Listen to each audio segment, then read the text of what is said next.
He was found outside a hospital in Salt Lake City on November 2nd, looking lost and asking for help. Todd Snider, a 59-year-old singer and songwriter, was confused, hurt, and pleading with officers to let him go to the hospital. Weeks later, he passed away from pneumonia, a diagnosis he only received shortly before his death. What happened in those final days shows a heartbreaking story of struggle, music, and a community left in grief. Todd Snider had spent more than 30 years shaping the sound of American roots music. People in East Nashville often called him their unofficial mayor. He wrote songs that many loved, including All Right Guy, Beer Run, and I Cannot Complain. Born in Portland, Oregon, he moved to Northern California after high school, then traveled to Texas in the 1980s. There, he met Jeff Walker, who became his mentor. Over the years, Todd learned from legendary songwriters like Billy Joe Shaver, John Prine, Jimmy Buffett, Guy Clark, and Chris Christopherson. Jimmy Buffett signed him to his record label Margaritaville, releasing Todd Snider's first 2 albums in the 1990s. But Todd found his unique style in the early 2000s. He worked with John Prine's independent label, Oh Boy, and made albums like New Connection, Near Truths and Hotel Rooms, and East Nashville Skyline, which many say is his best. In 2008, he started his own label, Aimless Records, to continue sharing his music. Years of touring left him with serious back pain. He relied on medication to cope and had several struggles with substances along the way. Still, Todd kept performing, even during the pandemic, streaming shows from his studio in East Nashville, called The Purple Building. In the fall of 2025, he released High, Lonesome, and Then Some, an album full of bluesy songs with titles like Unforgivable and Worst Story Ever Told. Despite his health issues, he wanted to tour one last time, saying, "I at least want to do it one more time." His tour began in Colorado at the end of October. The second stop was November 1st at the Commonwealth Room in South Salt Lake City. That is when things took a turn. Todd's team said he was attacked violently outside his hotel before his show. Police confirmed an assault was being investigated, but the details were unclear. Reports said he visited 2 hospitals before finally arriving at Holy Cross Hospital on Sunday. He sought help for his injuries, but the situation worsened.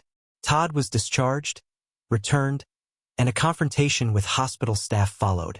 Body camera footage shows him looking disoriented and carrying papers, saying, "See the staples in my head? I got mugged." He pleaded with officers, saying his back and neck hurt and that he needed a hospital, not jail. He even reminded them he was not homeless, that he had a band, and that he was a good person. Despite his pleas, he was arrested for disorderly conduct, threats, and trespassing. He was released the next morning without bail. That same day, his label announced his fall tour was canceled so he could get medical attention. Todd returned to Nashville trying to recover.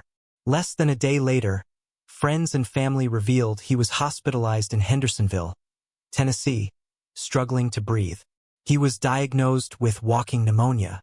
Sadly, Todd passed away shortly after on Friday. The news shocked the music world.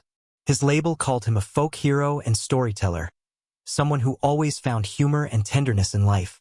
Friends and fellow musicians shared their grief. Jason Isbell said, "Freak flags at half-staff for the storyteller and all the songs he still had left to write." Others said they could not accept his loss. Fans left messages online, comparing him to legends like John Prine, Jeff Walker, and even Woody Guthrie. Todd often sang about friends he had lost and shared stories through his music.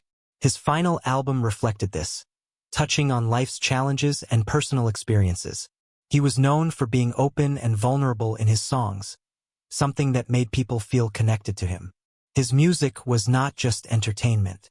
It offered comfort, insight, and a sense of understanding for anyone who listened. His last weeks raised many questions about how he was treated after the Salt Lake City incidents.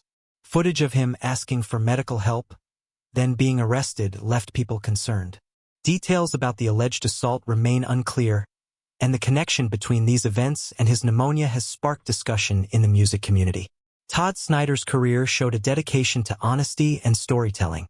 He was not afraid to share his life, his pain, and his humor through his songs. He became a beloved figure in alternative country and Americana music, influencing not only Nashville but songwriters everywhere. From founding Aimless Records to performing live for decades, Todd left a mark that goes beyond his albums. Fans and musicians continue to honor him by playing his music and remembering the warmth, wisdom, and humor he brought to every song. His death at 59 leaves a deep hole in the world of Americana music, not just for the songs he made, but for the stories he told and the perspective he shared. Todd Snider may be gone, but his music and spirit will keep inspiring people for years to come.